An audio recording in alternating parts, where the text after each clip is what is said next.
Supreme कोर्टाच्या SIT कडनं वनतारा प्रकल्पाला क्लीन चिट देण्यात आली आहे। एसआयटीने तज्ञांच्या मदतीने तपास केला।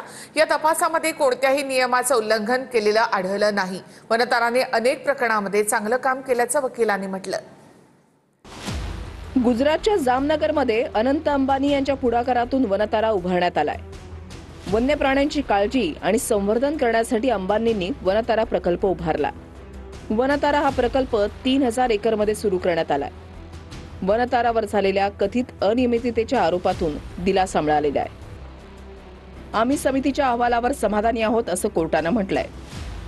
झालेल्या बदनामीबद्दल वनताराला मानहानीचा दावा दाखल करण्याची मुभा असल्याचं कोर्टानं म्हटलं।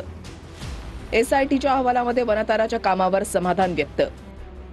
एसआयटीनं सुचवलेल्या उपाययोजनांचा विचार करून अंमलात आणण्याचेही कोर्टाचे निर्देश। बातम्या आणि संघटनांच्या तक्रारीनंतर कोर्टानं निवृत्त न्यायमूर्तींच्या अध्यक्षतेखाली एसआयटी गठीत केली होती। वनतारामधील प्राण्यांची काळजी घेण्यासाठी उभारण्यात आलेल्या सुविधा निश्चित करण्यासाठी तज्ञांची मदत घेण्यात आली। पक्षी आणि प्राण्यांच्या देखभालीसाठी वनताराकडून मोठ्या प्रमाणात खर्च करण्यात आलाय।